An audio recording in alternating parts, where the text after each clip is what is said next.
ನಮಸ್ಕಾರ ಸ್ನೇಹಿತರೆ. ಕೆಲವರು ಪ್ರತಿಯೊಂದು ಸವಾಲನ್ನು ಅವಕಾಶವೆಂದು ಏಕೆ ನೋಡುತ್ತಾರೆ, ಇನ್ನು ಕೆಲವರು ಸಣ್ಣದೊಂದು ವೈಫಲ್ಯಕ್ಕೂ ಹೆದರುತ್ತಾರೆ ಎಂದು ನೀವು ಎಂದಾದರೂ ಯೋಚಿಸಿದ್ದೀರಾ? ಕೆಲವರು ಏಕೆ ಬೆಳೆಯುತ್ತಲೇ ಇರುತ್ತಾರೆ, ಇನ್ನೂ ಕೆಲವರು ಏಕೆ ನಿಶ್ಚಲರಾಗುತ್ತಾರೆ? ಉತ್ತರ ನಮ್ಮ ಮನಸ್ಥಿತಿಯಲ್ಲಿದೆ. Carol S. ಡ್ವೆಕ್ ಅವರ ಈ ಅದ್ಭುತ ಪುಸ್ತಕವು ನಮ್ಮ ಯಶಸ್ಸು ಮತ್ತು ವೈಫಲ್ಯದಲ್ಲಿ ನಮ್ಮ ಆಲೋಚನಾ ವಿಧಾನವೂ ದೊಡ್ಡ ಅಂಶವಾಗಿದೆ ಎಂದು ವಿವರಿಸುತ್ತದೆ. ಇದು ಕೇವಲ ಪ್ರೇರಕ ಪುಸ್ತಕವಲ್ಲ, ಆದರೆ ವೈಜ್ಞಾನಿಕ ಸಂಶೋಧನೆಯನ್ನು ಆಧರಿಸಿದ ಮಾರ್ಗದರ್ಶಿಯಾಗಿದ್ದು, ನಮ್ಮ ಚಿಂತನೆಯ ದಿಕ್ಕನ್ನು, ನಮ್ಮ ಜೀವನದ ದಿಕ್ಕನ್ನು ಹೇಗೆ ನಿರ್ಧರಿಸುತ್ತದೆ ಎಂಬುದನ್ನು ನಮಗೆ ಕಲಿಸುತ್ತದೆ. ನಮ್ಮ ಸಮಾಜದಲ್ಲಿ ಪ್ರತಿಭೆ ಮತ್ತು ಬುದ್ಧಿವಂತಿಕೆ ಯಶಸ್ಸಿನ ಕೀಲಿಗಳು ಎಂದು ನಾವು ಹೆಚ್ಚಾಗಿ ಕಲಿಸುತ್ತೇವೆ. ಆದರೆ ಅದು ನಿಜವಾಗಿಯೂ ಸರಳವೇ? ಅದು ನಿಜವಾಗಿದ್ದರೆ ಪ್ರತಿಯೊಬ್ಬ ಪ್ರತಿಭಾನ್ವಿತ ವ್ಯಕ್ತಿಯೂ ಯಶಸ್ವಿಯಾಗುತ್ತಾನೆ. ಆದರೆ ವಾಸ್ತವವು ನಮಗೆ ಬೇರೆಯದೇ ರೀತಿ ಹೇಳುತ್ತದೆ. ಈ ಪುಸ್ತಕವು ಪ್ರತಿಭೆ ಅಥವಾ ಬುದ್ಧಿವಂತಿಕೆ ಮಾತ್ರವಲ್ಲ, ಜೀವನದಲ್ಲಿ ನಾವು ಎಷ್ಟು ದೂರ ಹೋಗಬಹುದು ಎಂಬುದನ್ನು ನಿರ್ಧರಿಸುತ್ತದೆ ಎಂದು ವಿವರಿಸುತ್ತದೆ. ಡ್ವೆಕ್ 2 ರೀತಿಯ ಮನಸ್ಥಿತಿಗಳನ್ನು ವ್ಯಾಖ್ಯಾನಿಸುತ್ತಾರೆ. ಸ್ಥಿರ ಮನಸ್ಥಿತಿ. ಸ್ಥಿರ ಮನಸ್ಥಿತಿ ಹೊಂದಿರುವ ಜನರು ತಮ್ಮ ಸಾಮರ್ಥ್ಯಗಳು ಹುಟ್ಟಿನಿಂದಲೇ ಹೊಂದಿಸಲ್ಪಟ್ಟಿವೆ ಎಂದು ನಂಬುತ್ತಾರೆ ಮತ್ತು ಅವುಗಳನ್ನು ಬದಲಾಯಿಸಲು ಸಾಧ್ಯವಿಲ್ಲ. ಅವರು ವೈಫಲ್ಯಕ್ಕೆ ಹೆದರುತ್ತಾರೆ, ಸವಾಲುಗಳಿಂದ ದೂರ ಸರಿಯುತ್ತಾರೆ ಮತ್ತು ಟೀಕೆಗಳನ್ನು ತಪ್ಪಿಸುತ್ತಾರೆ. ಬೆಳವಣಿಗೆಯ ಮನಸ್ಥಿತಿ. ಮತ್ತೊಂದೆಡೆ ಬೆಳವಣಿಗೆಯ ಮನಸ್ಥಿತಿ ಹೊಂದಿರುವ ಜನರು ತಮ್ಮ ಸಾಮರ್ಥ್ಯಗಳು ನಿರಂತರವಾಗಿ ಅಭಿವೃದ್ಧಿ ಹೊಂದಬಹುದು ಎಂದು ನಂಬುತ್ತಾರೆ. ಅವರು ಕಷ್ಟಪಟ್ಟು ಕೆಲಸ ಮಾಡಿದರೆ ಮತ್ತು ಸರಿಯಾದ ತಂತ್ರಗಳನ್ನು ಅಳವಡಿಸಿಕೊಂಡರೆ ಅವರು ಅಧಿಕಾರಿಗಳಾಗಿ ಸವಾಲುಗಳನ್ನು ಎದುರಿಸುತ್ತಾರೆ, ವೈಫಲ್ಯಗಳಿಂದ ಕಲಿಯುತ್ತಾರೆ ಮತ್ತು ಪ್ರತಿದಿನ ಸುಧಾರಿಸಲು ಶ್ರಮಿಸುತ್ತಾರೆ. ಥಾಮಸ್ ಎಡಿಸನ್, ಆಲ್ಬರ್ಟ್ ಐನ್ಸ್ಟೈನ್ ಅಥವಾ ಮೈಕಲ್ ಜಾರ್ಡನ್ ಅವರು ಸೀಮಿತ ಸಾಮರ್ಥ್ಯಗಳೊಂದಿಗೆ ಹುಟ್ಟಿದ್ದಾರೆಂದು ಒಪ್ಪಿಕೊಂಡಿದ್ದರೆ ಊಹಿಸಿ, ಅವರು ತಮ್ಮ ಕ್ಷೇತ್ರಗಳಲ್ಲಿ ಶ್ರೇಷ್ಠರಾಗುತ್ತಾರೆಯೇ? ಇಲ್ಲ. ಅವರೆಲ್ಲರೂ ಬೆಳವಣಿಗೆಯ ಮನಸ್ಥಿತಿಯನ್ನು ಅಳವಡಿಸಿಕೊಂಡರು ಮತ್ತು ಪ್ರತಿ ವೈಫಲ್ಯವನ್ನು ಹೊಸ ಪಾಠವಾಗಿ ಪರಿಗಣಿಸಿದರು. ಈ ವಿಡಿಯೋದಲ್ಲಿ ನೀವು ಬೆಳವಣಿಗೆಯ ಮನಸ್ಥಿತಿಯನ್ನು ಸಹ ಬೆಳೆಸಿಕೊಳ್ಳಲು ಈ ಪುಸ್ತಕದಿಂದ ಪ್ರಮುಖ ಅಂಶಗಳನ್ನು ನಾವು ಹಂಚಿಕೊಳ್ಳುತ್ತೇವೆ. ನಿಮ್ಮ ಮನಸ್ಥಿತಿಯನ್ನು ಬದಲಾಯಿಸುವ ಮೂಲಕ ನೀವು ಜೀವನದಲ್ಲಿ ಅದ್ಭುತ ಯಶಸ್ಸನ್ನು ಹೇಗೆ ಸಾಧಿಸಬಹುದು ಎಂಬುದನ್ನು ನಾವು ಕಲಿಯುತ್ತೇವೆ. ನೀವು ಸಹ ನಿಮ್ಮ ವೃತ್ತಿ, ಅಧ್ಯಯನ, ವ್ಯವಹಾರ ಅಥವಾ ವೈಯಕ್ತಿಕ ಜೀವನದಲ್ಲಿ ಬೆಳೆಯಲು ಬಯಸಿದರೆ ಈ ವಿಡಿಯೋವನ್ನು ಕೊನೆಯವರೆಗೂ ವೀಕ್ಷಿಸಲು ಮರೆಯದಿರಿ. ಇದು ಕೇವಲ ಪುಸ್ತಕದ ಸಾರಾಂಶವಲ್ಲ, ಆದರೆ ನಿಮ್ಮ ಆಲೋಚನೆಯನ್ನು ಪರಿವರ್ತಿಸಲು ಮತ್ತು ನಿಮ್ಮ ಜೀವನದಲ್ಲಿ ಹೊಸ ಸಾಧ್ಯತೆಗಳಿಗೆ ಬಾಗಿಲು ತೆರೆಯಲು ಒಂದು ಸುವರ್ಣಾವಕಾಶ. ಹಾಗಾದರೆ ಈ ಶಕ್ತಿಶಾಲಿ ಪುಸ್ತಕದ ಬುದ್ಧಿವಂತಿಕೆಯನ್ನು ಅರಿತುಕೊಳ್ಳೋಣ ಮತ್ತು ಸರಿಯಾದ ಮನಸ್ಥಿತಿಯನ್ನು ಅಳವಡಿಸಿಕೊಳ್ಳುವುದು ನಮ್ಮ ಕನಸುಗಳನ್ನು ವಾಸ್ತವಕ್ಕೆ ತಿರುಗಿಸಲು ಹೇಗೆ ಸಹಾಯ ಮಾಡುತ್ತದೆ ಎಂಬುದನ್ನು ಕಲಿಯೋಣ. ಅಧ್ಯಾಯ 1. ಮನಸ್ಥಿತಿಗಳು. ಕೆಲವರು ಕಷ್ಟದ ಸಂದರ್ಭಗಳಲ್ಲಿಯೂ ಸಹ ಮುಂದುವರಿಯುತ್ತಲೇ ಇರುತ್ತಾರೆ. ಇತರರು ಸಣ್ಣದೊಂದು ಕಷ್ಟದಲ್ಲೂ ಬಿಟ್ಟುಕೊಡುತ್ತಾರೆ. ಏಕೆ? ಕೆಲವರು ನಿರಂತರವಾಗಿ ಕಲಿಯುತ್ತಾರೆ ಮತ್ತು ಬೆಳೆಯುತ್ತಾರೆ, ಆದರೆ ಇತರರು ತಮ್ಮದೇ ಆದ ಸ್ವಯಂರಚಿತ ಗಡಿಗಳಲ್ಲಿ ಸೀಮಿತರಾಗುತ್ತಾರೆ. ಏಕೆ? ಇದೆಲ್ಲವೂ ನಮ್ಮ ಚಿಂತನೆಯ ರಚನೆಯನ್ನು ಅವಲಂಬಿಸಿರುತ್ತದೆ. ಅದನ್ನು ನಾವು ಮನಸ್ಥಿತಿ ಎಂದು ಕರೆಯುತ್ತೇವೆ. ನಮ್ಮ ಆಲೋಚನೆಯು ನಮ್ಮ ಜೀವನದ ದಿಕ್ಕನ್ನು ನಿರ್ಧರಿಸುತ್ತದೆ. ನಾವು ಸಾಧಿಸುವ ಎಲ್ಲವೂ, ನಾವು ಕಲಿಯುವ ಎಲ್ಲವೂ, ನಾವು ಅನುಭವಿಸುವ ಎಲ್ಲವೂ ನಮ್ಮ ಮನಸ್ಥಿತಿಯಿಂದ ನಿಯಂತ್ರಿಸಲ್ಪಡುತ್ತದೆ. ಇದು ಮ್ಯಾಜಿಕ್ ಅಲ್ಲ, ಆದರೆ ವೈಜ್ಞಾನಿಕ ಸತ್ಯ. ಡ್ವೆಕ್ ತನ್ನ ಸಂಶೋಧನೆಯ ಮೂಲಕ 2 ಪ್ರಮುಖ ರೀತಿಯ ಮನಸ್ಥಿತಿಗಳಿವೆ ಎಂದು ತೀರ್ಮಾನಿಸಿದರು. ಸ್ಥಿರ ಮನಸ್ಥಿತಿ, ಸ್ಥಿರ ಚಿಂತನೆ.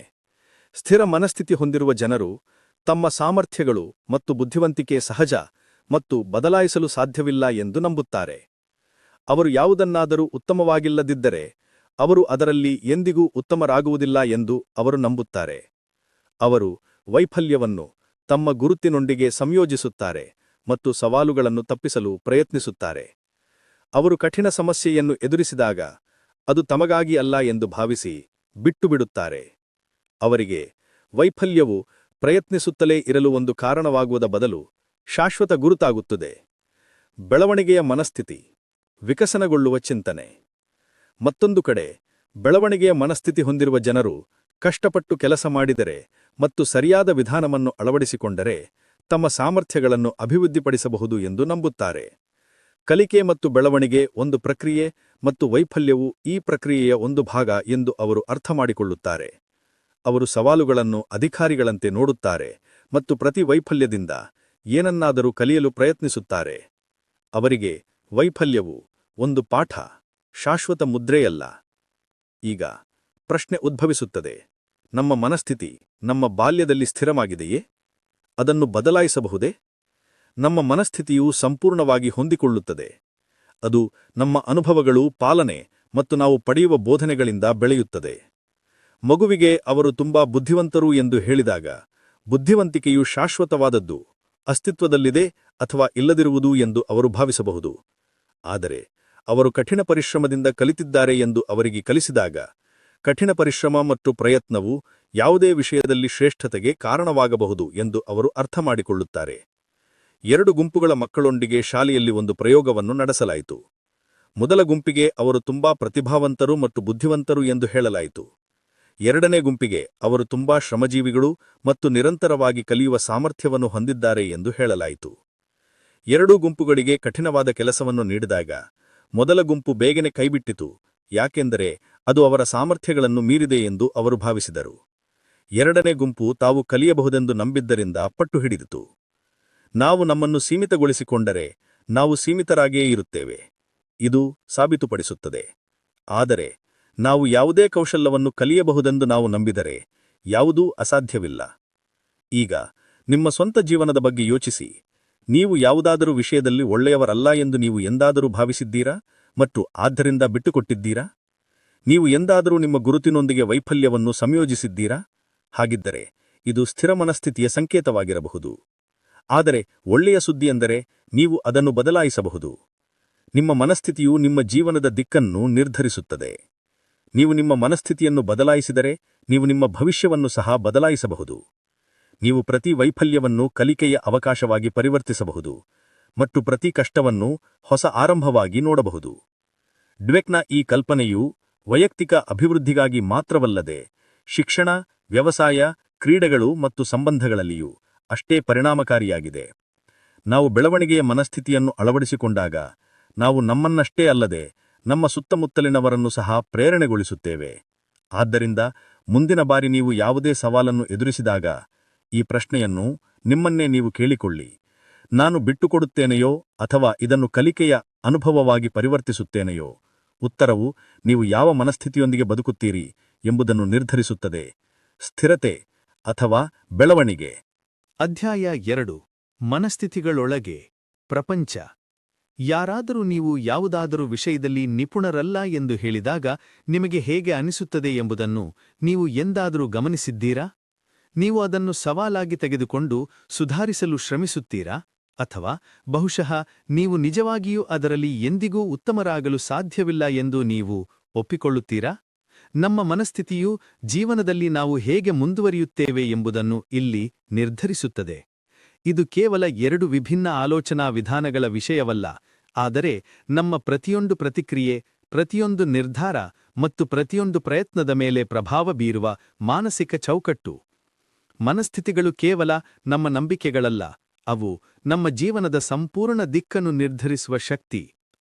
ಮಗುವು ತಮ್ಮ ಪೋಷಕರು ಅಥವಾ ಶಿಕ್ಷಕರಿಂದ ಅವರು ತುಂಬಾ ಬುದ್ಧಿವಂತರು ಅಥವಾ ತುಂಬಾ ಪ್ರತಿಭಾನ್ವಿತರು ಎಂದು ಕೇಳಿದಾಗ ಅದು ಸ್ಥಿರ ಮನಸ್ಥಿತಿಗೆ ಅಡಿಪಾಯ ಹಾಕಬಹುದು. ಇದು ಚೆನ್ನಾಗಿ ಧ್ವನಿಸುತ್ತದೆ, ಆದರೆ ಅದರ ಗುಪ್ತ ಪರಿಣಾಮವೆಂದರೆ ಮಗುವು ತಮ್ಮ ಯಶಸ್ಸು ಅವರ ಪ್ರತಿಭೆಯ ಮೇಲೆ ಮಾತ್ರ ಅವಲಂಬಿತವಾಗಿದೆ ಎಂದು ಅವರು ನಂಬಬಹುದು, ಅವರ ಪ್ರಯತ್ನಗಳಲ್ಲ. ಈಗ ಅವರು ಕಠಿಣ ಪರಿಸ್ಥಿತಿಯನ್ನು ಎದುರಿಸಿ ವಿಫಲವಾದರೆ ಬಹುಶಃ ಅವರು ಜನರು ಹೇಳಿದಷ್ಟು ಬುದ್ಧಿವಂತರಲ್ಲ ಎಂದು ಅವರು ಅರಿತುಕೊಳ್ಳಬಹುದು. ಪರಿಣಾಮವಾಗಿ ಅವರು ಸವಾಲುಗಳನ್ನು ತಪ್ಪಿಸಲು ಪ್ರಾರಂಭಿಸುತ್ತಾರೆ, ಏಕೆಂದರೆ ವೈಫಲ್ಯವು ಅವರ ಬುದ್ಧಿವಂತಿಕೆಯನ್ನು ತಪ್ಪು ಎಂದು ಸಾಬೀತುಪಡಿಸುತ್ತದೆ ಎಂದು ಅವರು ಭಯಪಡುತ್ತಾರೆ. ಇನ್ನೊಂದೆಡೆ ಅದೇ ಮಗುವು ಕಷ್ಟಪಟ್ಟು ಕೆಲಸ ಮಾಡಿದ್ದಕ್ಕಾಗಿ ಯಶಸ್ಸು ಸಾಧಿಸಿದೆ ಎಂದು ಕೇಳಿದರೆ ಅವರ ಮನಸ್ಥಿತಿ ಮತ್ತಷ್ಟು ಬೆಳೆಯುತ್ತದೆ. ಪ್ರತಿಭೆ ಶಾಶ್ವತವಲ್ಲ, ಬದಲಾಗಿ ಕಠಿಣ ಪರಿಶ್ರಮ, ತಾಳ್ಮೆ ಮತ್ತು ಸರಿಯಾದ ದೃಷ್ಟಿಕೋನದ ಫಲಿತಾಂಶ ಎಂದು ಅವರು ಅರ್ಥಮಾಡಿಕೊಂಡಿದ್ದಾರೆ. ಅವರು ಕಷ್ಟವನ್ನು ಎದುರಿಸಿದಾಗ ಅವರು ಕಲಿಯಬಹುದು ಮತ್ತು ಸುಧಾರಿಸಬಹುದು ಎಂದು ಅವರು ಭಾವಿಸುತ್ತಾರೆ. ಸ್ಥಿರ ಮನಸ್ಥಿತಿ ಹೊಂದಿದ ಜನರು ವೈಫಲ್ಯವನ್ನು ತಮ್ಮ ಸ್ವಾಭಿಮಾನಕ್ಕೆ ನೇರ ಹೊಡೆತವೆಂದು ಗ್ರಹಿಸುತ್ತಾರೆ. ಅವರು ಕಠಿಣ ಪ್ರಕ್ರಿಯೆಯನ್ನು ಎದುರಿಸಿದಾಗ ಬಹುಶಃ ಅವರು ಸಾಕಷ್ಟು ಸಮರ್ಥರಲ್ಲ ಎಂದು ಅವರು ಭಾವಿಸಲು ಪ್ರಾರಂಭಿಸುತ್ತಾರೆ. ತಮ್ಮ ಸಾಮರ್ಥ್ಯಗಳನ್ನು ಪ್ರಶ್ನಿಸದಂತೆ ಅವರು ಸವಾಲುಗಳಿಂದ ದೂರವಿರಲು ಪ್ರಯತ್ನಿಸುತ್ತಾರೆ. ಮರುಗಡೆ ಬೆಳವಣಿಗೆಯ ಮನಸ್ಥಿತಿ ಹೊಂದಿರುವವರು ಪ್ರತಿ ಸವಾಲನ್ನು ಸವಾಲಾಗಿ ನೋಡುತ್ತಾರೆ. ಪ್ರತಿ ವೈಫಲ್ಯದ ಹಿಂದೆ ಕಲಿಯುವ ಅವಕಾಶವಿದೆ ಎಂದು ಅವರಿಗೆ ತಿಳಿದಿರುತ್ತದೆ ಮತ್ತು ನಿರಂತರವಾಗಿ ತಮ್ಮನ್ನು ತಾವು ಸುಧಾರಿಸಿಕೊಳ್ಳಲು ಶ್ರಮಿಸುತ್ತಾರೆ. ಡ್ವೆಕ್ ಮತ್ತು ಅವರ ತಂಡವು ಕೆಲವು ವಿದ್ಯಾರ್ಥಿಗಳನ್ನು 2 ಗುಂಪುಗಳಾಗಿ ವಿಂಗಡಿಸಿತು. ಮೊದಲ ಗುಂಪಿಗೆ ಸುಲಭವಾದ ಪ್ರಶ್ನೆಗಳನ್ನು ನೀಡಲಾಗಿ ಅವರ ಬುದ್ಧಿವಂತಿಕೆಗಾಗಿ ಪ್ರಶಂಸಿಸಲಾಯಿತು. ಎರಡನೆಯ ಗುಂಪಿಗೆ ಕಠಿಣ ಪ್ರಶ್ನೆಗಳನ್ನು ನೀಡಲಾಗಿ ಅವರ ಕಠಿಣ ಪರಿಶ್ರಮ ಮತ್ತು ಪ್ರಯತ್ನಕ್ಕಾಗಿ ಪ್ರೋತ್ಸಾಹಿಸಲಾಯಿತು.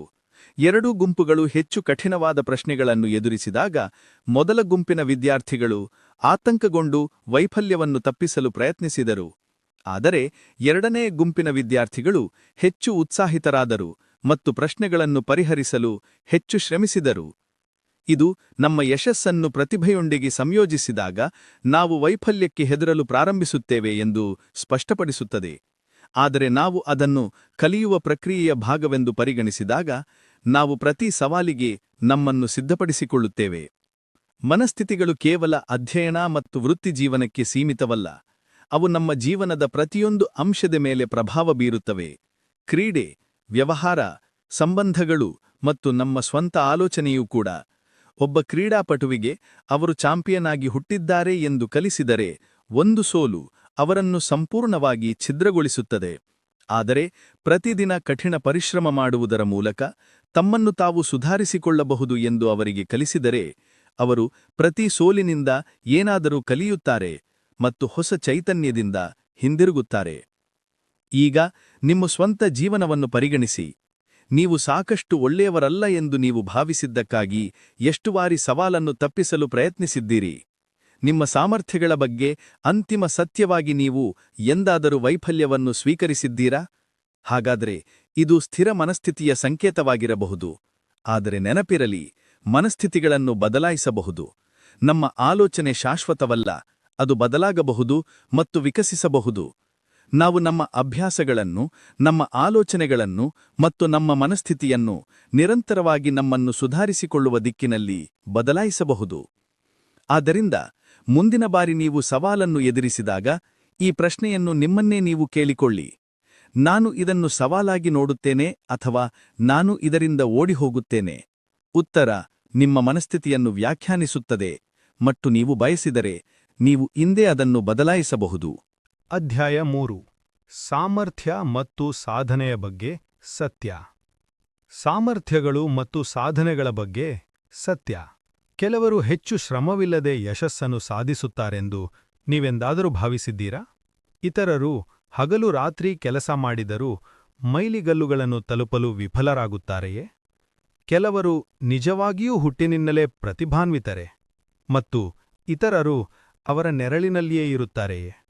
ಅಥವಾ ಯಶಸ್ಸು ಬೇರೆ ಯಾವುದನ್ನಾದರೂ ಅವಲಂಬಿಸಿದೆಯೇ? ಈ ಪ್ರಶ್ನೆಗಳು ಸರಳವಾಗಿ ತೋರಿದ್ದರೂ ಆಳವಾದವು ಮತ್ತು ಉತ್ತರಗಳು ನಮ್ಮ ಮನಸ್ಥಿತಿಯಲ್ಲಿದೆ. ನಮ್ಮ ಸಾಮರ್ಥ್ಯಗಳು, ನಮ್ಮ ಸಾಧನೆಗಳು ಮತ್ತು ನಮ್ಮ ಸಾಧನೆಗಳು ಕೇವಲ ಸಹಜ ಪ್ರತಿಭೆಯ ಫಲಿತಾಂಶವಲ್ಲ. ಅವು ನಮ್ಮ ಪ್ರತಿಭೆ ಮತ್ತು ಸಾಮರ್ಥ್ಯಗಳನ್ನು ನಾವು ಹೇಗೆ ನೋಡುತ್ತೇವೆ ಎಂಬುದರ ಮೇಲೆ ಅವಲಂಬಿಸಿರುತ್ತದೆ. ನಮ್ಮ ಮನಸ್ಥಿತಿಯು ನಾವು ಎಷ್ಟು ದೂರ ಹೋಗಬಹುದು ಎಂಬುದನ್ನು ನಿರ್ಧರಿಸುತ್ತದೆ. ನಮ್ಮ ಸಮಾಜದಲ್ಲಿರುವ ಒಂದು ಪ್ರಮುಖ ತಪ್ಪು ಕಲ್ಪನೆ ಏನೆಂದರೆ ಪ್ರತಿಭೆಯೇ ಎಲ್ಲವೂ. ಒಬ್ಬ ಮಗು ಗಣಿತದಲ್ಲಿ ಉತ್ತಮವಾಗಿದ್ದರೆ ಜನರು ಅವರು ಹುಟ್ಟಿನಿಂದಲೇ ಪ್ರತಿಭೆ ಎಂದು ಹೇಳುತ್ತಾರೆ. ಒಬ್ಬ ಕಲಾವಿದ ಅದ್ಭುತವಾದ ವರ್ಣಚಿತ್ರವನ್ನು ರಚಿಸಿದರೆ ಜನರು ಅದನ್ನು ನೈಸರ್ಗಿಕ ಕೊಡುಗೆ ಎಂದು ಭಾವಿಸುತ್ತಾರೆ. ಆದರೆ ಅದು ಸಂಪೂರ್ಣ ಸತ್ಯವೇ? ಪ್ರತಿಭೆಯೇ ಅಂತಿಮ ಸತ್ಯವೇ? ಅಥವಾ ಕಠಿಣ ಪರಿಶ್ರಮ ಮತ್ತು ಸರಿಯಾದ ಮನಸ್ಥಿತಿ ಇನ್ನೂ ಮುಖ್ಯವೇ? ಪ್ರತಿಭೆಯು ಆರಂಭಿಕ ಉತ್ತೇಜನವನ್ನು ನೀಡಬಹುದು, ಆದರೆ ನಿಜವಾದ ಯಶಸ್ಸು ತಮ್ಮನ್ನು ತಾವು ಸುಧಾರಿಸಿಕೊಳ್ಳಲು ನಿರಂತರ ಶ್ರಮಿಸುವವರಿಗೆ ಬರುತ್ತದೆ. ಸ್ಥಿರ ಮನಸ್ಥಿತಿ ಹೊಂದಿದ ಜನರು ತಮ್ಮ ಸಾಮರ್ಥ್ಯಗಳು ಹುಟ್ಟಿನಿಂದಲೇ ಅಂತರ್ಗತವಾಗಿವೆ ಎಂದು ನಂಬುತ್ತಾರೆ. ಅವರು ಯಾವುದೇ ಒಂದು ವಿಷಯದಲ್ಲಿ ಉತ್ತಮವಾಗಿದ್ದರೆ ಅವರು ನಿರಂತರ ಪ್ರಯತ್ನ ಮಾಡುತ್ತಾರೆ. ಆದರೆ ಅವರು ಯಾವುದೇ ಒಂದು ವಿಷಯದಲ್ಲಿ ಹೋರಾಡಿದರೆ ಅವರು ಬೇಗನೆ ಬಿಟ್ಟುಕೊಡುತ್ತಾರೆ. ಅವರು ಸವಾಲುಗಳನ್ನು ತಪ್ಪಿಸುತ್ತಾರೆ, ಏಕೆಂದರೆ ಅವರು ವಿಫಲರಾಗುವುದು ಅವರು ಸಾಕಷ್ಟು ಪ್ರತಿಭಾನ್ವಿತರಲ್ಲ ಎಂದು ಸಾಬೀತುಪಡಿಸುತ್ತದೆ ಎಂದು ಅವರು ಭಾವಿಸುತ್ತಾರೆ. ಮತ್ತೊಂದು ಕಡೆ, ಬೆಳವಣಿಗೆ ಮನಸ್ಥಿತಿ ಹೊಂದಿದ ಜನರು ಸಾಮರ್ಥ್ಯಗಳು ಕೇವಲ ಜನ್ಮತಃ ಅಲ್ಲ, ಆದರೆ ಕಠಿಣ ಪರಿಶ್ರಮ ಮತ್ತು ಸರಿಯಾದ ದೃಷ್ಟಿಕೋನದ ಮೂಲಕ ಅಭಿವೃದ್ಧಿಪಡಿಸಬಹುದು ಎಂದು ನಂಬುತ್ತಾರೆ. ಅವರು ವೈಫಲ್ಯವನ್ನು ಪಾಠವಾಗಿ ನೋಡುತ್ತಾರೆ ಮತ್ತು ತಮ್ಮ ದೌರ್ಬಲ್ಯಗಳ ಮೇಲೆ ಕೆಲಸ ಮಾಡುತ್ತಾರೆ. ಸ್ಥಿರ ಅಭ್ಯಾಸ ಮತ್ತು ಸರಿಯಾದ ತಂತ್ರದಿಂದ ಅವರು ಯಾವುದೇ ಕೌಶಲವನ್ನು ಕರಗತ ಮಾಡಿಕೊಳ್ಳಬಹುದು ಎಂದು ನಂಬುತ್ತಾರೆ. ಒಂದು ಪ್ರಸಿದ್ಧ ಉದಾಹರಣೆಯೆಂದರೆ ಮೈಕೆಲ್ ಜೋರ್ಡಾನ್. ಅವರೊಬ್ಬ ಮಹಾನ್ ಕ್ರೀಡಾಪಟುವಾಗಿ ಜನಿಸಿದರು ಎಂದು ಜನರು ಹೇಳುತ್ತಾರೆ, ಆದರೆ ವಾಸ್ತವವು ವಿಭಿನ್ನವಾಗಿದೆ. ಅವರು ಶಾಲೆಯಲ್ಲಿದ್ದಾಗ ಅವರು ಸಾಕಷ್ಟು ಉತ್ತಮವಾಗಿರಲಿಲ್ಲ ಎಂದು ಅವರನ್ನು ತಮ್ಮ ಬ್ಯಾಸ್ಕೆಟ್ಬಾಲ್ ತಂಡದಿಂದ ಹೊರಹಾಕಲಾಯಿತು. ಅವರು ಸ್ಥಿರ ಮನಸ್ಥಿತಿಯನ್ನು ಹೊಂದಿದ್ದರೆ ಅವರು ಎಂದಿಗೂ ಬ್ಯಾಸ್ಕೆಟ್ಬಾಲ್ ಅನ್ನು ಗಂಭೀರವಾಗಿ ಪರಿಗಣಿಸಿರುತ್ತಿರಲಿಲ್ಲ. ಆದರೆ ಅವರು ಬೆಳವಣಿಗೆ ಮನಸ್ಥಿತಿಯನ್ನು ಅಳವಡಿಸಿಕೊಂಡರು, ತಮ್ಮ ನ್ಯೂನ್ಯತೆಗಳ ಮೇಲೆ ಕೆಲಸ ಮಾಡಿದರು, ಘಂಟೆಗಳ ಕಾಲ ಅಭ್ಯಾಸ ಮಾಡಿದರು ಮತ್ತು ವಿಶ್ವದ ಶ್ರೇಷ್ಠ ಬ್ಯಾಸ್ಕೆಟ್ಬಾಲ್ ಆಟಗಾರರಲ್ಲಿ ತಮ್ಮನ್ನು ಸ್ಥಾಪಿಸಿಕೊಂಡರು. ಅವರ ಯಶಸ್ಸು ಕೇವಲ ಪ್ರತಿಭೆಯ ಫಲಿತಾಂಶವಲ್ಲ, ಆದರೆ ಕಠಿಣ ಪರಿಶ್ರಮ, ಸರಿಯಾದ ಮನಸ್ಥಿತಿ ಮತ್ತು ನಿರಂತರ ಸುಧಾರಣೆಯ ಪ್ರಕ್ರಿಯೆಯಾಗಿದೆ. ಸ್ಥಿರ ಮನಸ್ಥಿತಿ ಹೊಂದಿದ ಜನರು ವೈಫಲ್ಯದಿಂದ ತಮ್ಮನ್ನು ತಾವು ರಕ್ಷಿಸಿಕೊಳ್ಳಲು ಸುಲಭದ ಮಾರ್ಗವನ್ನು ಆಯ್ಕೆ ಮಾಡಿಕೊಳ್ಳುತ್ತಾರೆ. ಅವರು ಈಗಾಗಲೇ ಉತ್ತಮವಾಗಿರುವ ಕೆಲಸಗಳನ್ನು ಮಾಡಲು ಬಯಸುತ್ತಾರೆ, ಹಾಗಾಗಿ ಅವರು ತಮ್ಮನ್ನು ತಾವು ಸಾಬೀತುಪಡಿಸಬೇಕಾಗಿಲ್ಲ. ಆದರೆ ಈ ಚಿಂತನೆಯು ದೀರ್ಘಕಾಲದಲ್ಲಿ ಪ್ರಗತಿ ಸಾಧಿಸುವುದನ್ನು ತಡೆಯುತ್ತದೆ. ಬೆಳವಣಿಗೆ ಮನಸ್ಥಿತಿ ಹೊಂದಿದ ಜನರು ಹೊಸ ವಿಷಯಗಳನ್ನು ಕಲಿಯಲು ಹೆದರುವುದಿಲ್ಲ, ಅವರು ವೈಫಲ್ಯಕ್ಕೆ ಹೆದರುವುದಿಲ್ಲ ಮತ್ತು ಅವರು ಪ್ರತಿ ವೈಫಲ್ಯವನ್ನು ಅವಕಾಶವಾಗಿ ನೋಡುತ್ತಾರೆ. ಮತ್ತೊಂದು ಆಸಕ್ತಿಕರ ಅಧ್ಯಯನದಲ್ಲಿ ವಿಜ್ಞಾನಿಗಳು 2 ಗುಂಪುಗಳ ಮಕ್ಕಳ ಅಧ್ಯಯನ ಮಾಡಿದರು. ಮೊದಲ ಗುಂಪಿಗೆ ಅವರು ತುಂಬಾ ಬುದ್ಧಿವಂತರೆಂದು ಮತ್ತು ಅವರ ಯಶಸ್ಸು ಅವರ ಬುದ್ಧಿವಂತಿಕೆಯಿಂದಾಗಿಯೇ ಎಂದು ಹೇಳಲಾಯಿತು. ಎರಡನೇ ಗುಂಪಿಗೆ ಅವರು ಕಠಿಣ ಪರಿಶ್ರಮ ಪಟ್ಟಿದ್ದಕ್ಕಾಗಿ ಅವರು ಯಶಸ್ವಿಯಾದರು ಎಂದು ಹೇಳಲಾಯಿತು. ಈ ಮಕ್ಕಳಿಗೆ ನಂತರ ಕಠಿಣ ಪರೀಕ್ಷೆ ನೀಡಲಾದಾಗ ಮೊದಲ ಗುಂಪು ತಮ್ಮ ಬುದ್ಧಿವಂತಿಕೆಯನ್ನು ರಕ್ಷಿಸಿಕೊಳ್ಳಲು ಬಯಸಿದಕ್ಕಾಗಿ ಅವರು ಬೇಗನೆ ಬಿಟ್ಟುಕೊಟ್ಟರು ಮತ್ತು ವೈಫಲ್ಯವನ್ನು ತಾವೇ ಹೇಳಿಕೊಳ್ಳಲು ಪ್ರಾರಂಭಿಸಿದರು. ಆದರೆ ಎರಡನೇ ಗುಂಪು ಪರಿಶ್ರಮಿಸಿತು ಮತ್ತು ಕಠಿಣ ಪರಿಶ್ರಮದಿಂದ ಉತ್ತಮವಾಗಿ ಮಾಡಬಹುದು ಎಂದು ನಂಬಿದಕ್ಕಾಗಿ ಪ್ರಯತ್ನಿಸುವುದನ್ನು ಮುಂದುವರಿಸಿತು. ಯಶಸ್ಸು ಕೇವಲ ಸಹಜ ಪ್ರತಿಭೆಯ ಫಲಿತಾಂಶವಲ್ಲ, ಅದು ನಾವು ನಮ್ಮ ಪ್ರತಿಭೆಯನ್ನು ಹೇಗೆ ಅಭಿವೃದ್ಧಿಪಡಿಸುತ್ತೇವೆ ಎಂಬುದರ ಮೇಲೆ ಅವಲಂಬಿಸಿರುತ್ತದೆ. ನಾವು ಯಾವುದೇ ಕೌಶಲವನ್ನು ಕಲಿಯಬಹುದು ಎಂದು ನಂಬಿದರೆ ನಾವು ನಿಜವಾಗಲೂ ಕಲಿಯಬಹುದು, ಆದರೆ ನಮ್ಮ ಸಾಮರ್ಥ್ಯಗಳು ಸೀಮಿತವಾಗಿವೆ ಎಂದು ನಂಬಿದರೆ ನಾವು ನಮ್ಮನ್ನು ನಾವು ಮಿತಿಗೊಳಿಸಿಕೊಳ್ಳುತ್ತೇವೆ. ಈಗ ನೀವು ಯಾವ ಮನಸ್ಥಿತಿಯನ್ನು ಅಳವಡಿಸಿಕೊಳ್ಳಬೇಕು ಎಂದು ನಿರ್ಧರಿಸುವುದು ನಿಮಗೆ ಬಿಟ್ಟಿದ್ದು. ಸವಾಲುಗಳನ್ನು ತಪ್ಪಿಸಿ ವೈಫಲ್ಯಕ್ಕೆ ಹೆದರುವ ಜನರಲ್ಲಿ ನೀವು ಒಬ್ಬರಾಗುತ್ತೀರಾ, ಅಥವಾ ಪ್ರತಿಯೊಂದು ಕಷ್ಟವನ್ನು ಅವಕಾಶವೆಂದು ನೋಡುವವರಲ್ಲಿ ನೀವು ಒಬ್ಬರಾಗುತ್ತೀರಾ? ಅಧ್ಯಾಯ 4. ಕ್ರೀಡೆ. ಒಬ್ಬ ಚಾಂಪಿಯನ್ನ ಮನಸ್ಥಿತಿ. ವ್ಯಾಪಾರ ಮನಸ್ಥಿತಿ ಮತ್ತು ನಾಯಕತ್ವ. ಸಂಬಂಧಗಳು ಮತ್ತು ಪ್ರೀತಿಯಲ್ಲಿ ಮನಸ್ಥಿತಿ. ಒಬ್ಬ ಚಾಂಪಿಯನ್ನನ್ನು ಸಾಮಾನ್ಯ ಆಟಗಾರನಿಗಿಂತ ಭಿನ್ನವಾಗಿಸುವ ಅಂಶ ಯಾವುದೆಂದು ನೀವು ಎಂದಾದರೂ ಯೋಚಿಸಿದ್ದೀರಾ? ಅವರು ಹುಟ್ಟಿನಿಂದಲೇ ವಿಜೇತರೇ, ಅಥವಾ ಅದು ಅಭಿವೃದ್ಧಿಪಡಿಸಬಹುದಾದ ವಿಷಯವೇ? ಕೆಲವು ಜನರು ಪ್ರತಿಭಾವಂತರಾಗಿರುವುದರಿಂದ ವ್ಯಾಪಾರ ಜಗತ್ತಿನಲ್ಲಿ ಯಶಸ್ವಿಯಾಗುತ್ತಾರೆ, ಅಥವಾ ಅವರ ಮನಸ್ಥಿತಿಯು ಅವರನ್ನು ಪ್ರತ್ಯೇಕವಾಗಿಸುತ್ತದೆ, ಮತ್ತು ಮನಸ್ಥಿತಿಯು ಸಂಬಂಧಗಳಲ್ಲಿಯೂ ಒಂದು ಪಾತ್ರ ವಹಿಸುತ್ತದೆ. ಈ ಎಲ್ಲ ಪ್ರಶ್ನೆಗಳು ನಮ್ಮ ಜೀವನದ ಪ್ರಮುಖ ಭಾಗಗಳನ್ನು ಸ್ಪರ್ಶಿಸುತ್ತವೆ. ಕ್ರೀಡೆ, ವ್ಯಾಪಾರ ಮತ್ತು ಸಂಬಂಧಗಳು. ಈ ಎಲ್ಲ ಕ್ಷೇತ್ರಗಳಲ್ಲಿ ನಮ್ಮ ಆಲೋಚನಾ ವಿಧಾನವು ನಮ್ಮ ಯಶಸ್ಸು ಮತ್ತು ವೈಫಲ್ಯವನ್ನು ನಿರ್ಧರಿಸುತ್ತದೆ. ನಾವು ಕ್ರೀಡಾ ಜಗತ್ತನ್ನು ನೋಡಿದಾಗ ಇತಿಹಾಸದಲ್ಲಿ ಹೆಸರಿರುವ ಅನೇಕ ಆಟಗಾರರನ್ನು ನಾವು ನೋಡುತ್ತೇವೆ. ಆದರೆ ನಾವು ಅವರ ಪ್ರಯಾಣಗಳನ್ನು ಆಳವಾಗಿ ನೋಡಿದರೆ ಅವರು ಪ್ರತಿಭೆ ಮಾತ್ರವಲ್ಲದೆ ವಿಶಿಷ್ಟ ಮನಸ್ಥಿತಿಯನ್ನು ಹೊಂದಿದ್ದಾರೆಂದು ನಾವು ಕಂಡುಕೊಳ್ಳುತ್ತೇವೆ. ಉದಾಹರಣೆಗೆ, ಮೈಕೆಲ್ ಜಾರ್ಡನ್ ಅನ್ನು ತೆಗೆದುಕೊಳ್ಳಿ. ಅವರನ್ನು ಅವರ ಶಾಲಾ ಬಾಸ್ಕೆಟ್ಬಾಲ್ ತಂಡದಿಂದ ಹೊರಹಾಕಿದ ಸಮಯವಿತ್ತು. ಅವರು ಸ್ಥಿರ ಮನಸ್ಥಿತಿಯನ್ನು ಹೊಂದಿದ್ದರೆ ಅವರು ಒಳ್ಳೆಯ ಆಟಗಾರನಲ್ಲ ಎಂದು ಭಾವಿಸುವುದನ್ನು ಬಿಟ್ಟುಬಿಡುತ್ತಿದ್ದರು. ಆದರೆ ಅವರಿಗೆ ಬೆಳವಣಿಗೆಯ ಮನಸ್ಥಿತಿ ಇತ್ತು. ಅದು ಅವರನ್ನು ಕಠಿಣ ಪರಿಶ್ರಮದ ಮೂಲಕ ತನ್ನನ್ನು ತಾನು ಸುಧಾರಿಸಿಕೊಳ್ಳಬಹುದೆಂದು ನಂಬಿಸಿತ್ತು. ಅವನು ವೈಫಲ್ಯವನ್ನು ಸ್ವಾಭಿಮಾನದ ಪ್ರಶ್ನೆಯಾಗಿ ಮಾಡಲಿಲ್ಲ, ಬದಲಾಗಿ ಅದನ್ನು ಚಾಲೆಂಜ್ ಆಗಿ ಸ್ವೀಕರಿಸಿ ಪ್ರತಿದಿನ ತನ್ನನ್ನು ತಾನು ಸುಧಾರಿಸಿಕೊಳ್ಳಲು ಶ್ರಮಿಸಿದನು. ಚಾಂಪಿಯನ್ ಆಗಬೇಕೆಂದರೆ ದೈಹಿಕ ಶಕ್ತಿ ಮಾತ್ರ ಸಾಕಾಗುವುದಿಲ್ಲ. ನಿಜವಾದ ಚಾಂಪಿಯನ್ ಎಂದರೆ ವೈಫಲ್ಯಕ್ಕೆ ಹೆದರುವವರು ಅಲ್ಲ, ಬದಲಾಗಿ ಅದರಿಂದ ಕಲಿಯುವವರು. ಅವರು ಪ್ರತಿ ಸೋಲನ್ನು ಶಕ್ತಿಯಾಗಿ ಪರಿವರ್ತಿಸುತ್ತಾರೆ ಮತ್ತು ಸುಧಾರಣೆಗೆ ಯಾವುದೇ ಮಿತಿಯಿಲ್ಲ ಎಂದು ನಂಬುತ್ತಾರೆ. ಅದಕ್ಕಾಗಿಯೇ ಅವರು ಪ್ರತಿ ಬಾರಿಯೂ ತಮ್ಮನ್ನು ಹೊಸ ಎತ್ತರಕ್ಕೆ ತಳ್ಳುತ್ತಾರೆ. ಈಗ ಕ್ರೀಡಾ ಜಗತ್ತಿನಿಂದ ವ್ಯಾಪಾರದ ಜಗತ್ತಿಗೆ ಹೋಗೋಣ. ಒಳ್ಳೆಯ ನಾಯಕನಾಗಲು ಯಾವುದು ಮುಖ್ಯ? ಬುದ್ಧಿವಂತಿಕೆ ಮತ್ತು ಅನುಭವ ಮಾತ್ರ ಒಬ್ಬ ವ್ಯಕ್ತಿಯನ್ನು ಒಳ್ಳೆಯ ನಾಯಕನಾಗಿಸಬಹುದೇ? ಇಲ್ಲ. ನಾಯಕತ್ವದಲ್ಲಿ ಮನಸ್ಥಿತಿಯು ನಿರ್ಣಾಯಕ ಪಾತ್ರ ವಹಿಸುತ್ತದೆಂದು ಡ್ವೆಕ್ ವಿವರಿಸುತ್ತಾರೆ. ಕೆಲವು ನಾಯಕರು ತಮ್ಮನ್ನು ತಾವು ಸರ್ವಶಕ್ತರೆಂದು ಪರಿಗಣಿಸುತ್ತಾರೆ. ಅವರು ಈಗಾಗಲೇ ಎಲ್ಲವನ್ನೂ ತಿಳಿದಿದ್ದಾರೆ ಮತ್ತು ಯಾರಿಂದಲೂ ಕಲಿಯಬೇಕಾದ ಅವಶ್ಯಕತೆ ಇಲ್ಲ ಎಂದು ಭಾವಿಸುತ್ತಾರೆ. ಇದು ಸ್ಥಿರ ಮನಸ್ಥಿತಿಯ ಸಂಕೇತವಾಗಿದೆ. ಅಂತಹ ನಾಯಕರು ಟೀಕೆಗಳನ್ನು ತಿರಸ್ಕರಿಸುತ್ತಾರೆ, ಬದಲಾವಣೆಗೆ ಹೆದರುತ್ತಾರೆ ಮತ್ತು ತಮ್ಮ ತಪ್ಪುಗಳನ್ನು ಮರೆಮಾಡಿಕೊಳ್ಳಲು ಪ್ರಯತ್ನಿಸುತ್ತಾರೆ. ಇದಕ್ಕೆ ವಿರುದ್ಧವಾಗಿ, ಬೆಳವಣಿಗೆಯ ಮನಸ್ಥಿತಿ ಹೊಂದಿರುವ ನಾಯಕರು ಯಾವಾಗಲೂ ಕಲಿಯಲು ಸಿದ್ಧವಾಗಿರುತ್ತಾರೆ. ಯಾರೂ ಪರಿಪೂರ್ಣರಲ್ಲ ಮತ್ತು ಎಲ್ಲರೂ ಸುಧಾರಿಸಿಕೊಳ್ಳಬಹುದು ಎಂದು ಅವರು ನಂಬುತ್ತಾರೆ. ಅವರು ತಮ್ಮ ತಂಡದ ಸಲಹೆಗಳನ್ನು ಗೌರವಿಸುತ್ತಾರೆ, ತಪ್ಪುಗಳಿಂದ ಕಲಿಯುತ್ತಾರೆ ಮತ್ತು ಯಾವಾಗಲೂ ಹೊಸ ಅವಕಾಶಗಳನ್ನು ಹುಡುಕುತ್ತಿರುತ್ತಾರೆ. ಸ್ಟೀವ್ ಜಾಬ್ಸ್ ಇದಕ್ಕೆ ಒಂದು ಪರಿಪೂರ್ಣ ಉದಾಹರಣೆಯಾಗಿದೆ. ಮೊದಲು ಆಪಲ್ನಿಂದ ವಜಾಗೊಂಡಾಗ ಅವರು ಬಿಟ್ಟುಬಿಡಬಹುದಿತ್ತು. ಆದರೆ ಅವರು ತಮ್ಮ ವೈಫಲ್ಯವನ್ನು ಒಂದು ಅವಕಾಶವೆಂದು ಭಾವಿಸಿ ತಮ್ಮನ್ನು ತಾವು ಪುನರ್ನಿರ್ಮಿಸಿಕೊಂಡರು. ಅವರು ಹೊಸ ವಿಷಯಗಳನ್ನು ಕಲಿತರು, ತಮ್ಮ ನಾಯಕತ್ವ ಕೌಶಲ್ಯಗಳನ್ನು ಸುಧಾರಿಸಿಕೊಂಡರು ಮತ್ತು ಅಂತಿಮವಾಗಿ ವಿಜಯಶಾಲಿಯಾದರು. ಅವರ ಬೆಳವಣಿಗೆಯ ಮನಸ್ಥಿತಿಯೇ ಅವರನ್ನು ವಿಶ್ವದ ಅತ್ಯಂತ ಪ್ರಭಾವಶಾಲಿ ನಾಯಕರಲ್ಲಿ ಒಬ್ಬರಾಗಿ ಮಾಡಿತು. ಈಗ ಸಂಬಂಧಗಳ ಬಗ್ಗೆ ಮಾತನಾಡೋಣ. ಕೆಲವು ಸಂಬಂಧಗಳು ಯಾಕೆ ಬಲವಾಗಿರುತ್ತವೆ ಎಂದು ನೀವು ಎಂದಾದರೂ ಯೋಚಿಸಿದ್ದೀರಾ? ಇತರೆಯೂ ಸಣ್ಣ ಕಷ್ಟದಲ್ಲಿ ಕುಸಿಯುತ್ತಾರ. ಕಾರಣ ಮನಸ್ಥಿತಿಯಲ್ಲಿದೆ. ಸ್ಥಿರ ಮನಸ್ಥಿತಿ ಹೊಂದಿರುವ ಜನರು ಸಮಸ್ಯೆಗಳಿದ್ದರೆ ಅದು ಬಹುಶಃ ಅವರಿಗೆ ಸರಿಯಾಗಿಲ್ಲ ಎಂದು ಭಾವಿಸುತ್ತಾರೆ. ನಿಜವಾದ ಪ್ರೀತಿ ಯಾವುದೇ ಪ್ರಯತ್ನವಿಲ್ಲದೆ ಸ್ವತಃ ಕೆಲಸ ಮಾಡಬೇಕು ಎಂದು ಭಾವಿಸುತ್ತಾರೆ. ಆದರೆ ಬೆಳವಣಿಗೆಯ ಮನಸ್ಥಿತಿ ಹೊಂದಿರುವವರು ಪ್ರತಿ ಸಂಬಂಧಕ್ಕೂ ಟೈಮ್ ಮತ್ತು ಶ್ರಮ ಬೇಕಾಗುತ್ತದೆ ಎಂದು ಅರ್ಥೈಸಿಕೊಳ್ಳುತ್ತಾರೆ. ಸಂಬಂಧವು ತೊಂದರೆಗಳನ್ನು ಎದುರಿಸುತ್ತಿದ್ದರೂ ಸಹ ಅದು ಕೊನೆಗೊಳ್ಳಬೇಕು ಎಂದು ಅರ್ಥವಿಲ್ಲ. ಬದಲಾಗಿ ಇದು ಇಬ್ಬರೂ ಪಾರ್ಟ್ನರ್ಗಳು ಪರಸ್ಪರ ಚೆನ್ನಾಗಿ ಅರ್ಥೈಸಿಕೊಳ್ಳಲು ಮತ್ತು ಒಟ್ಟಿಗೆ ಬಲವಾದ ಬಂಧವನ್ನು ನಿರ್ಮಿಸಲು ಒಂದು ಅವಕಾಶವಾಗಿರುತ್ತದೆ. ನಿಜವಾದ ಮತ್ತು ಬಲವಾದ ಸಂಬಂಧಗಳೆಂದರೆ ಅದು ಇಬ್ಬರೂ ಪಾರ್ಟ್ನರ್ಗಳು ಪರಸ್ಪರ ಸುಧಾರಿಸಿಕೊಳ್ಳಲು ಶ್ರಮಿಸುವ ಸಂಬಂಧಗಳು. ಅವರು ಸಣ್ಣ ತಪ್ಪುಗಳನ್ನು ನಿರ್ಲಕ್ಷಿಸುವುದಿಲ್ಲ, ಬದಲಾಗಿ ಅವುಗಳನ್ನು ಚರ್ಚಿಸಿ ಒಟ್ಟಿಗೆ ಪರಿಧಾನಗಳನ್ನು ಕಂಡುಕೊಳ್ಳುತ್ತಾರೆ.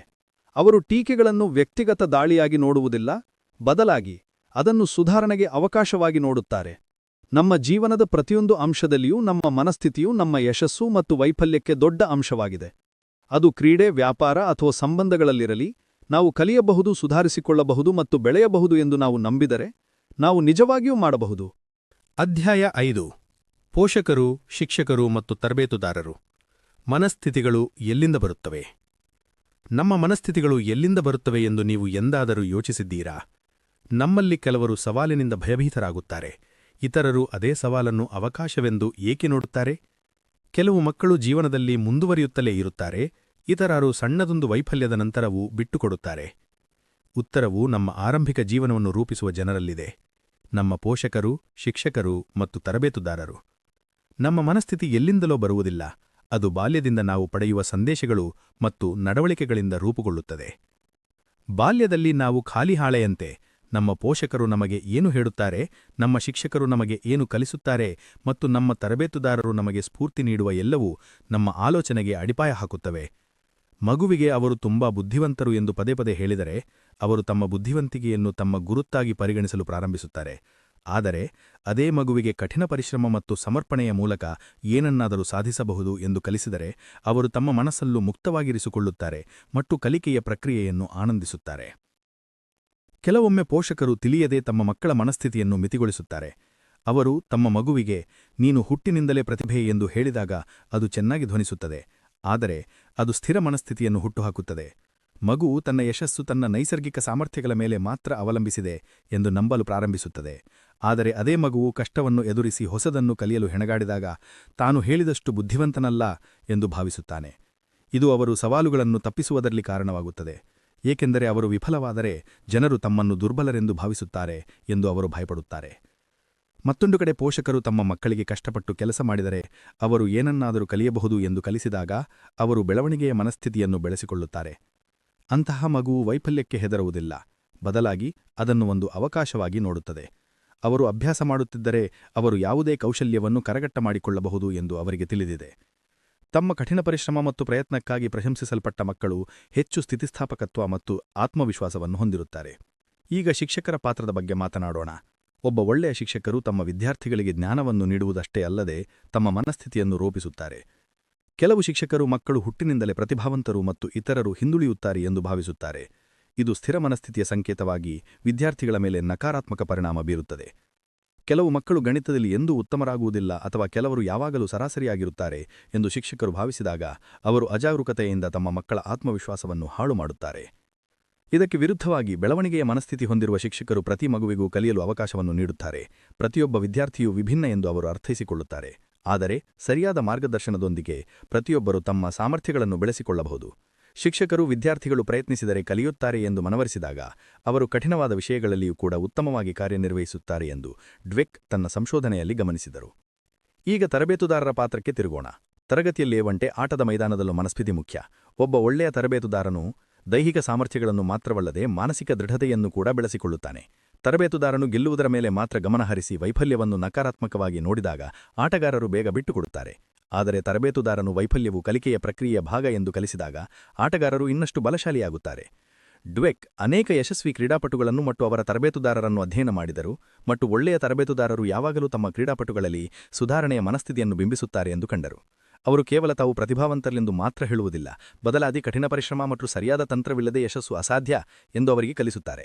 ಅತ್ಯಂತ ಯಶಸ್ವಿ ಕ್ರೀಡಾಪಟುಗಳು ತಮ್ಮ ಪ್ರತಿಭೆಯನ್ನು ಮಾತ್ರ ಅವಲಂಬಿಸಿದವರಲ್ಲ, ತಮ್ಮ ಆಟವನ್ನು ನಿರಂತರವಾಗಿ ಸುಧಾರಿಸಿಕೊಳ್ಳಲು ಇಚ್ಛಿಸುವವರು ಎಂದು ಅವರು ಕಂಡರು. ನಮ್ಮ ಮನಸ್ಥಿತಿ ನಮ್ಮ ಸ್ವಂತ ಆಲೋಚನೆಗಳಿಂದ ಮಾತ್ರ ರೂಪುಗೊಳ್ಳುವುದಿಲ್ಲ, ಬದಲಾಗಿ ನಮ್ಮ ಜೀವನದಲ್ಲಿ ಪ್ರಮುಖ ಪಾತ್ರ ವಹಿಸುವ ಜನರಿಂದಲೂ ರೂಪುಗೊಳ್ಳುತ್ತದೆ. ಪೋಷಕರು, ಶಿಕ್ಷಕರು ಮತ್ತು ತರಬೇತುಗಳಿಂದ ಸರಿಯಾದ ಮಾರ್ಗದರ್ಶನದೊಂದಿಗೆ ಯಾವುದೇ ಮಗುವು ಬೆಳವಣಿಗೆಯ ಮನಸ್ಥಿತಿಯನ್ನು ಅಳವಡಿಸಿಕೊಳ್ಳಬಹುದು ಮತ್ತು ಜೀವನದಲ್ಲಿ ಹೆಚ್ಚಿನ ಎತ್ತರಗಳನ್ನು ತಲುಪಬಹುದು. ಅಧ್ಯಾಯ 6. ನಿಮ್ಮ ಮನಸ್ಥಿತಿಯನ್ನು ಬದಲಾಯಿಸುವುದು. ಬದಲಾವಣೆಯ ಶಕ್ತಿ. ನೀವು ಎಂದಾದರೂ ಒಂದು ಸವಾಲನ್ನು ಎದುರಿಸಿ ನನಗೆ ಇದು ಸಾಧ್ಯವಿಲ್ಲ ಎಂದು ಹೇಳಿಕೊಂಡಿದ್ದೀರಾ? ಅಥವಾ ವೈಫಲ್ಯದ ನಂತರ ನಿಮ್ಮನ್ನು ನೀವು ಅನುಮಾನಿಸುತ್ತಿದ್ದೀರಾ? ಹಾಗಿದ್ದಲ್ಲಿ ನಿಮ್ಮ ಮನಸ್ಥಿತಿಯು ಕಾರಣವಾಗಿರಬಹುದು. ಆದರೆ ಒಳ್ಳೆಯ ಸುದ್ದಿಯೆಂದರೆ ಮನಸ್ಥಿತಿ ಶಾಶ್ವತವಲ್ಲ. ಅದನ್ನು ಬದಲಾಯಿಸಬಹುದು ಮತ್ತು ಬೆಳೆಸಿಕೊಳ್ಳಬಹುದು. ನಾವು ಎಷ್ಟೇ ವರ್ಷಗಳ ಕಾಲ ಸ್ಥಿರ ಮನಸ್ಥಿತಿಯೊಂದಿಗೆ ಬದುಕಿದ್ದರೂ ನಾವು ನಮ್ಮನ್ನು ಬದಲಾಯಿಸಿಕೊಳ್ಳಬಹುದು ಮತ್ತು ಈ ಬದಲಾವಣೆಯು ನಮ್ಮ ಇಡೀ ಜೀವನವನ್ನು ಪರಿವರ್ತಿಸಬಹುದು. ಬದಲಾವಣೆ ಸುಲಭವಲ್ಲ. ನಮ್ಮ ಮನಸ್ಥಿತಿಯು ನಮ್ಮ ಆಲೋಚನೆಗಳು, ಅನುಭವಗಳು ಮತ್ತು ಸಾಮಾಜಿಕ ಮಾದರಿಗಳಿಂದ ರೂಪುಗೊಳ್ಳುತ್ತದೆ. ಪ್ರತಿಭೆ ಮತ್ತು ಬುದ್ಧಿವಂತಿಕೆಯು ಸಹಜ ಎಂದು ನಮಗೆ ಬಾಲ್ಯದಿಂದಲೇ ಕಲಿಸಿದಾಗ ನಾವು ಆ ಮಿತಿಗಳನ್ನು ಸ್ವೀಕರಿಸಲು ಪ್ರಾರಂಭಿಸುತ್ತೇವೆ. ನಮಗೆ ಪದೇ ಪದೇ ವೈಫಲ್ಯದ ಬೆದರಿಕೆ ಬಂದಾಗ ನಾವು ಅಪಾಯಗಳನ್ನು ತೆಗೆದುಕೊಳ್ಳುವುದನ್ನು ತಪ್ಪಿಸಲು ಪ್ರಾರಂಭಿಸುತ್ತೇವೆ. ಆದರೆ ಈ ಭಯಗಳು, ಈ ಮಿತಿಗಳು ನಿಜವಲ್ಲ ಎಂದು ಡ್ವೆಕ್ ವಿವರಿಸುತ್ತಾರೆ. ಅವು ನಮ್ಮ ಆಲೋಚನೆಯಿಂದ ಸೃಷ್ಟಿಸಲ್ಪಟ್ಟ ಬಲೆಗಳು ಮಾತ್ರ. ಮತ್ತು ಅತ್ಯಂತ ಆಸಕ್ತಿಯದಾಯಕ ವಿಷಯವೆಂದರೆ ನಾವು ಈ ಸತ್ಯವನ್ನು ಗುರುತಿಸಿದ ತಕ್ಷಣ ಬದಲಾವಣೆಯ ಪ್ರಕ್ರಿಯೆಯು ಪ್ರಾರಂಭವಾಗುತ್ತದೆ. ನಮ್ಮ ಮೆದುಳು ನಿರಂತರವಾಗಿ ಕಲಿಯಲು ಮತ್ತು ಬದಲಾಯಿಸಲು ತಂತಿ ಹಾಕಲ್ಪಟ್ಟಿದೆ. ನಾವು ಹೊಸದರಲ್ಲಿ ಶ್ರಮಿಸಿದಾಗ ನಮ್ಮ ಮೆದುಳಿನಲ್ಲಿ ಹೊಸ ನರಸಂಪರ್ಕಗಳು ರೂಪುಗೊಳ್ಳುತ್ತವೆ ಎಂದು ನರವಿಜ್ಞಾನವು ಸಾಬೀತುಪಡಿಸಿದೆ. ಇದರರ್ಥ ನಾವು ಪ್ರಸ್ತುತ ಯಾವುದಾದರೂ ವಿಷಯದಲ್ಲಿ ನಮ್ಮನ್ನು ದುರ್ಬಲರೆಂದು ಪರಿಗಣಿಸಿದರೆ ಅಭ್ಯಾಸ ಮತ್ತು ಸರಿಯಾದ ಮನಸ್ಥಿತಿಯ ಮೂಲಕ ಅದನ್ನು ಶಕ್ತಿಯಾಗಿ ಪರಿವರ್ತಿಸಬಹುದು. ಆದರೆ ನಾವು ಮಾಡಬೇಕಾದ ಮೊದಲ ವಿಷಯವೆಂದರೆ ಬದಲಾವಣೆ ಸಾಧ್ಯ ಎಂದು ನಮಗೆ ನಾವೇ ಮನವರಿಕೆ ಮಾಡಿಕೊಳ್ಳುವುದು. ನಾವು ಸ್ಥಿರ ಮನಸ್ಥಿತಿಯಿಂದ ಬೆಳವಣಿಗೆಯ ಮನಸ್ಥಿತಿಗೆ ಹೋದಾಗ ಮೊದಲ ಬದಲಾವಣೆ ನಮ್ಮ ಆಲೋಚನೆಯಲ್ಲಿ ಸಂಭವಿಸುತ್ತದೆ. ಹಿಂದೆ ನಾವು ಸವಾಲುಗಳಿಗೆ ಹೆದರುತ್ತಿದ್ದೆವು, ಈಗ ನಾವು ಅವುಗಳನ್ನು ಅವಕಾಶಗಳಾಗಿ ನೋಡುತ್ತೇವೆ. ಹಿಂದೆ ವೈಫಲ್ಯದ ಭಯ ನಮ್ಮನ್ನು ತಡೆಹಿಡಿದಿತ್ತಲ್ಲ, ಈಗ ನಾವು ಅವುಗಳನ್ನು ಕಲಿಕೆಯ ಅವಕಾಶಗಳಾಗಿ ಸ್ವೀಕರಿಸುತ್ತೇವೆ. ಆದರೆ ಈ ಬದಲಾವಣೆಯು ನಾವು ನಮ್ಮೊಳಗೆ ನಕಾರಾತ್ಮಕ ಆಲೋಚನೆಗಳನ್ನು ಗುರುತಿಸಲು ಪ್ರಾರಂಭಿಸಿದಾಗ ಮಾತ್ರ ಬರುತ್ತದೆ. ಪ್ರತಿಯೊಬ್ಬರಿಗೂ ಸ್ಥಿರ ಮನಸ್ಥಿತಿಯ ಧ್ವನಿ ಇರುತ್ತದೆ. ನಾವು ಸಾಕಷ್ಟು ಒಳ್ಳೆಯವರಲ್ಲ, ನಾವು ವೈಫಲ್ಯವಾದರೆ ಜನರು ನಮ್ಮನ್ನು ನಿರ್ಧರಿಸುತ್ತಾರೆ. ನಾವು ಯಾವುದಾದರೂ ವಿಷಯದಲ್ಲಿ ಒಳ್ಳೆಯವರಲ್ಲದಿದ್ದರೆ ನಾವು ಎಂದಿಗೂ ಒಳ್ಳೆಯವರಾಗುವುದಿಲ್ಲ ಎಂದು ಹೇಳುವ ಧ್ವನಿ ಇದು. ಆದರೆ ಈ ಧ್ವನಿಯ ಜೊತೆಗೆ ನಮ್ಮೊಳಗೆ ಮತ್ತೊಂದು ಧ್ವನಿಯಿದೆ, ಬೆಳವಣಿಗೆಯ ಮನಸ್ಥಿತಿಯ ಧ್ವನಿ. ಅದು ನಮಗೆ ಸ್ಫೂರ್ತಿ ನೀಡುತ್ತದೆ. ಪ್ರತಿ ವೈಫಲ್ಯವೂ ಕಲಿಯಲು ಅವಕಾಶವನ್ನು ನೀಡುತ್ತದೆ. ನಮ್ಮ ಸಾಮರ್ಥ್ಯಗಳು ಸ್ಥಿರವಾಗಿಲ್ಲ, ಆದರೆ ಅಭಿವೃದ್ಧಿಪಡಿಸಬಹುದು ಎಂದು ನಮಗೆ ಭರವಸೆ ನೀಡುತ್ತದೆ. ನಮ್ಮೊಳಗೆ ಸ್ಥಿರ ಮನಸ್ಥಿತಿಯ ಧ್ವನಿ ಉದ್ಭವಿಸಿದಾಗೆಲ್ಲ ನಾವು ಅದನ್ನು ಪ್ರಶ್ನಿಸಬೇಕು. ನಮ್ಮ ಮನಸ್ಸು ನೀವು ಇದನ್ನು ಮಾಡಲು ಸಾಧ್ಯವಿಲ್ಲ ಎಂದು ಹೇಳಿದರೆ, ನಾವು ಅಭ್ಯಾಸ ಮಾಡಿದರೆ, ಕಲಿತು ಮತ್ತು ಕಷ್ಟಪಟ್ಟು ಕೆಲಸ ಮಾಡಿದರೆ ನಾನು ಅದನ್ನು ಮಾಡಬಹುದೇ ಎಂದು ನಮ್ಮನ್ನು ನಾವು ಕೇಳಿಕೊಳ್ಳಬೇಕು. ನಮ್ಮ ಮನಸ್ಸು ನೀವು ಅಷ್ಟು ಬುದ್ಧಿವಂತರಲ್ಲ ಎಂದು ಹೇಳಿದರೆ, ಬುದ್ಧಿವಂತಿಕೆ ಶಾಶ್ವತವಲ್ಲ, ಆದರೆ ನಾನದನ್ನು ಅಭಿವೃದ್ಧಿಪಡಿಸಬಲ್ಲೇನೆ ಎಂದು ನಾವು ಪ್ರತಿಕ್ರಿಯಿಸಬೇಕು. ಈ ಬದಲಾವಣೆಯ ಪ್ರಯಾಣದಲ್ಲಿ ಪ್ರಮುಖ ವಿಷಯವೆಂದರೆ ತಾಳ್ಮೆ ಮತ್ತು ಸ್ಥಿರತೆ. ಯಾವುದೇ ಮನಸ್ಥಿತಿ ರಾತ್ರೋರಾತ್ರಿ ಬದಲಾಗುವುದಿಲ್ಲ. ನಾವು ಹಳೆಯ ಆಲೋಚನೆಗೆ ಮರಳುವ, ಸವಾಲುಗಳಿಗೆ ಹೆದರುವ ಮತ್ತು ವೈಫಲ್ಯಗಳಿಂದ ನಿರುತ್ಸಾಹಿತರಾಗುವ ಸಮಯಗಳು ಬರುತ್ತವೆ. ಆದರೆ ಬದಲಾವಣೆಯು ನಿರಂತರವಾಗಿಯೇ ಎಂದು ನಾವು ನಮ್ಮನ್ನು ನೆನಪಿಸಿಕೊಳ್ಳಬೇಕಾದ ಕ್ಷಣಗಳಿವು.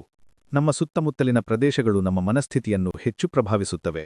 ತಮ್ಮನ್ನು ತಾವು ಮಿತಿಗೊಳಿಸಿಕೊಳ್ಳುವ, ವೈಫಲ್ಯಕ್ಕೆ ಹೆದರುವ, ಹೊಸ ಅವಕಾಶಗಳಿಂದ ದೂರ ಸರಿಯುವ ಜನರೊಂದಿಗೆ ನಾವು ನಮ್ಮನ್ನು ಸುತ್ತಮುತ್ತಗಿಟ್ಟುಕೊಂಡರೆ ಸ್ಥಿರ ಮನಸ್ಥಿತಿಯಿಂದ ಮುಕ್ತರಾಗಲು ನಮಗೆ ಕಷ್ಟಕರವಾಗುತ್ತದೆ. ಆದರೆ ಸವಾಲುಗಳನ್ನು ಸ್ವೀಕರಿಸುವ, ಕಠಿಣ ಪರಿಶ್ರಮದಲ್ಲಿ ನಂಬಿಕೆ ಇಡುವ ಮತ್ತು ನಿರಂತರ ಕಲಿಕೆಗೆ ಆದ್ಯತೆ ನೀಡುವ ಜನರೊಂದಿಗೆ ನಾವು ನಮ್ಮನ್ನು ಸುತ್ತಮುತ್ತಗಿಟ್ಟುಕೊಂಡರೆ ನಮ್ಮ ಮನಸ್ಥಿತಿ ಬದಲಾಗಲು ಪ್ರಾರಂಭಿಸುತ್ತದೆ. ಆದ್ದರಿಂದ ಬೆಳವಣಿಗೆಯ ಮನಸ್ಥಿತಿಯನ್ನು ಪ್ರೋತ್ಸಾಹಿಸುವ ವಾತಾವರಣವನ್ನು ನಾವು ನಮ್ಮ ಸುತ್ತಮುತ್ತ ಸೃಷ್ಟಿಸಬೇಕು. ಮನಸ್ಥಿತಿ ಶಾಶ್ವತ ವಿಷಯವಲ್ಲ, ಅದನ್ನು ಯಾವುದೇ ವಯಸ್ಸಿನಲ್ಲಿ ಮತ್ತು ಯಾವುದೇ ಪರಿಸ್ಥಿತಿಯಲ್ಲಿ ಬದಲಾಯಿಸಬಹುದು. ನಾವು ನಮ್ಮನ್ನು ನಂಬಬೇಕು, ನಮ್ಮ ಆಲೋಚನೆಗೆ ಸವಾಲು ಹಾಕಬೇಕು, ಹೊಸ ವಿಷಯಗಳನ್ನು ಕಲಿಯಬೇಕು ಮತ್ತು ಮುಖ್ಯವಾಗಿ ನಮ್ಮನ್ನು ಎಂದಿಗೂ ನಾವು ಮಿತಿಗಳಿಸಿಕೊಳ್ಳಬಾರದು. ನಾವು ಯೋಚಿಸುವುದಕ್ಕಿಂತ ಹೆಚ್ಚಿನದನ್ನು ಮಾಡಲು ಸಮರ್ಥರಾಗಿದ್ದೇವೆ. ನಮ್ಮ ಮನಸ್ಥಿತಿಯನ್ನು ಬದಲಾಯಿಸುವ ಶಕ್ತಿಯನ್ನು ನಾವು ಗುರುತಿಸಬೇಕಾಗಿದೆ ಮತ್ತು ನಂತರ ಜೀವನದಲ್ಲಿನ ಪ್ರತಿ ಸವಾಲು ನಮಗೆ ಹೊಸ ಅಧಿಕಾರಿಯಾಗುತ್ತದೆ. ಆದ್ದರಿಂದ ಫ್ರೆಂಡ್ಸ್, ಮೈಂಡ್ಸೆಟ್ ಎಂಬ ಕೆರವಲ್ ಜೋಯಿಕ್ನ ಅತ್ಯುತ್ತಮ ಪುಸ್ತಕದಿಂದ ನಮ್ಮ ಆಲೋಚನೆಯು ನಮ್ಮ ಯಶಸ್ಸಿಗೆ ನಿಜವಾದ ಕೈದೀಪಿ ಎಂದು ನಾವು ಕಲಿತಿದ್ದೇವೆ. ನಾವು ನಮ್ಮ ಮನಸ್ಥಿತಿಯನ್ನು ಬದಲಾಯಿಸಿದರೆ ಜೀವನದಲ್ಲಿನ ಪ್ರತಿ ಸವಾಲು ನಮಗೆ ಹೊಸ ಅಧಿಕಾರಿಯಾಗುತ್ತದೆ. ಸ್ಥಿರ ಮನಸ್ಥಿತಿಯು ನಮ್ಮನ್ನು ಮಿತಿಗೊಳಿಸುತ್ತದೆ, ಆದರೆ ಬೆಳವಣಿಗೆಯ ಮನಸ್ಥಿತಿಯು ನಮ್ಮನ್ನು ಮುಂದುವರಿಯಲು ಅಧಿಕಾರ ನೀಡುತ್ತದೆ. ನಾವು ನಮ್ಮನ್ನು ನಂಬಬೇಕು, ವೈಫಲ್ಯಗಳಿಂದ ಕಲಿಯಬೇಕು ಮತ್ತು ಪ್ರತಿದಿನ ನಮ್ಮ ಉತ್ತಮವಾದ ಆವೃತ್ತಿಯತ್ತ ಸಾಗಬೇಕು. ನೀವು ಈ ವಿಡಿಯೋವನ್ನು ಎಂಜಾಯ್ ಮಾಡಿದ್ದರೆ ಮತ್ತು ಅದರಿಂದ ನೀವು ಹೊಸದನ್ನು ಕಲಿತಿದ್ದೀರಿ ಎಂದರೆ ಪ್ಲೀಸ್ ಲೈಕ್ ಮಾಡಿ ಮತ್ತು ವಿಡಿಯೋದ ಯಾವ ಭಾಗವು ನಿಮಗೆ ಹೆಚ್ಚು ಸ್ಫೂರ್ತಿ ನೀಡಿತ್ತು ಎಂದು ಕಮೆಂಟ್ನಲ್ಲಿ ತಿಳಿಸಿ. ಇದೇ ರೀತಿಯ ಹೆಚ್ಚಿನ ಪುಸ್ತಕ ಸಾರಾಂಶಗಳನ್ನು ನೀವು ನೋಡಲು ಬಯಸಿದ್ದರೆ ಬುಕ್ಪೀಡಿಯಾ ಚಾನೆಲ್ಗೆ ಸಬ್ಸ್ಕ್ರೈಬ್ ಆಗಿ ಮತ್ತು ನಮ್ಮ ಹೊಸ ವಿಡಿಯೋಗಳ ಅಧಿಸೂಚನೆಗಳನ್ನು ಪಡೆಯಲು ಮೊದಲು ಬೆಲ್ ಐಕನ್ ಅನ್ನು ಒತ್ತಿ. ಮುಂದಿನ ವಿಡಿಯೋದಲ್ಲಿ ನಿಮ್ಮನ್ನು ಭೇಟಿ ಮಾಡುತ್ತೇವೆ. ಅಲ್ಲಿಯ ತನಕ ಕಲಿಯುತ್ತಿರುವುದನ್ನು ಮುಂದುವರಿಸಿ, ಬೆಳೆಯುತ್ತಿರುವುದನ್ನು ಮುಂದುವರಿಸಿ ಮತ್ತು ನಿಮ್ಮ ಮನಸ್ಥಿತಿಯನ್ನು ಬಲಪಡಿಸಿಕೊಳ್ಳುತ್ತಿರುವುದನ್ನು ಮುಂದುವರಿಸಿ.